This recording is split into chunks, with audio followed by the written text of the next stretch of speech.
¿Cuáles serían las restricciones lógicas? Bueno, las restricciones lógicas serían aquellas que tienen que ver con el concepto mismo de democracia. Es decir, que si no se respeta, entonces la democracia no funciona. Por decir, hay ciertas características del sistema democrático, por ejemplo, existencia de partido político, libertad de expresión, etcétera, etcétera, que son restricciones lógicas, porque negar, permitir que se prohíban los partidos políticos, bueno, es negar una de las condiciones conceptuales necesarias de la democracia. Eso no puede ser, por razones puramente lógicas.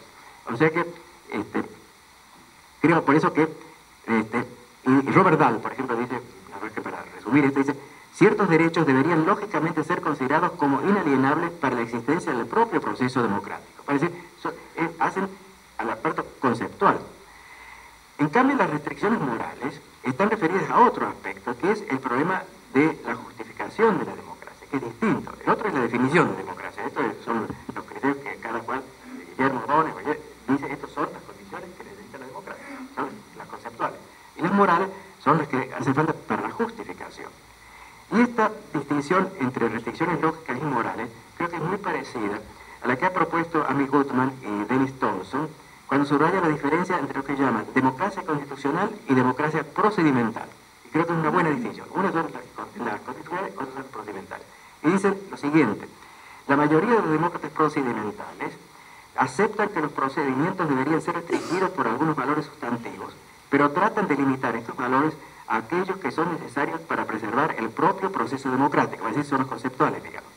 Admiten que la mayoría tiene que respetar derechos políticos relevantes, tales como la libertad de prensa, asociación, el dominio de la ley, sufragio adulto, universal, pero si el objetivo es encontrar una perspectiva recíproca para resolver el conflicto moral, ¿por qué limitarnos a estas restricciones procedimentales? Dice, amigos, no nos limitemos a lo procedimental, para decir, no nos limitemos a lo conceptual, sino que vayamos ahora a la justificación moral. Y dice, y aún aquellas libertades y oportunidades básicas, tales como libertad de expresión, religiosa, etcétera, etcétera, o sea, que son condiciones necesarias de un proceso democrático justo, no son valoradas únicamente por esta razón procedimental. Sea o no la libertad religiosa, por ejemplo, necesaria para un proceso democrático justo, sigue siendo una libertad básica de los individuos y por lo tanto una restricción moral de la regla de... La libertad religiosa, ¿no?, es por una parte conceptual, para decir que la democracia tiene que permitir, pero dice, pero al mismo tiempo es un elemento básico de la personalidad humana, de su dignidad, de su propia dignidad. Entonces, por eso es que no me puedo limitar a ser ellos a lo procedimental, sino que además tengo que agregar estas otras restricciones. Tocqueville decía más o menos lo mismo, y voy terminando, y por eso las restricciones que proponía Tocqueville, por ejemplo, que era el peligro de la concentración del poder legislativo, era el poder de los tribunales, de pronunciar fallos sobre anticonstitucionalidad de las leyes y que como una de las barreras poderosas para en contra de la tiranía de las asambleas políticas. Más o menos lo mismo es lo que dice Rawls. Rawls dice, cuando, dado el papel de la Corte en nuestro sistema constitucional, lo que podría parecer como un intento de pasar por encima de la política democrática puede realmente ser la aceptación de la revisión judicial y la idea de que la Constitución coloca ciertos derechos y libertades fundamentales fuera del alcance de las mayorías legislativas ordinarias. Esto es Rawls. O sea que si uno acepta estas, lo que he dicho así, un poco al galope, yo creo que uno podría tal vez llegar a estas 5 conclusiones. La primera es que, tomando en cuenta los rasgos psicológicos de los seres humanos, la única forma de evitar los peligros de la ignorancia, la expresividad y la imprudencia vehemente es excluir de la competencia del poder legislativo aquellas propuestas que contradicen el concepto de democracia o dañan su valor moral, ¿vale?, las restricciones conceptuales y las restricciones morales. En el caso de la ignorancia pasiva, es moralmente urgente superarla o compensarla con medidas paternalistas. Y en el caso de la ignorancia activa, es aconsejable evitar su influencia. 2. Porque la ciencia es el gran antídoto contra el veneno del entusiasmo y la superstición. Que parece una frase estupenda de Adam Smith. La ciencia es el gran antídoto contra el veneno del entusiasmo y la superstición, ¿no? Es razonable dejar en manos de los expertos el tratamiento y la solución de las cuestiones complejas. La siempre cambiante realidad exige la actualización coherente de sus principios y la adecuación cabal a los desafíos que el progreso científico técnico trae aparejado. Creo que no va a ser posible prescindir de los expertos, pero ello no significa necesariamente la pérdida de control de sus consejos o decisiones. 3. No olvidar que cualesquiera que sean las correcciones que necesita una democracia para ser viable, su finalidad es asegurar el mayor grado de libertad en igualdad.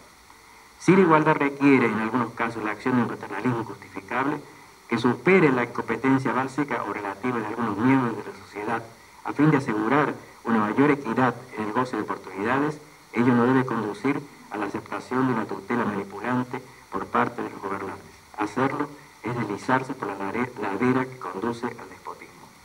Cuarto, debemos tener en cuenta que la democracia es un sistema normativamente sujeto a reglas muy exigentes por lo que respecta a la celosa garantía de los derechos individuales y sociales que son los que permiten el despliegue de la autonomía de cada ciudadano, es decir, su no negociable dignidad. La democracia es solo justificable si se somete a restricciones constitucionales. Ellas no pueden ser violadas en aras de un maniqueísmo político que desde luego reduce el espectro de opciones gubernamentales y ciudadanos democráticas. Quinto, no habla de ser posible eliminar las debilidades y los déficits morales de la naturaleza humana, pero ya hemos desarrollado los medios normativos para reducir sus consecuencias sociales.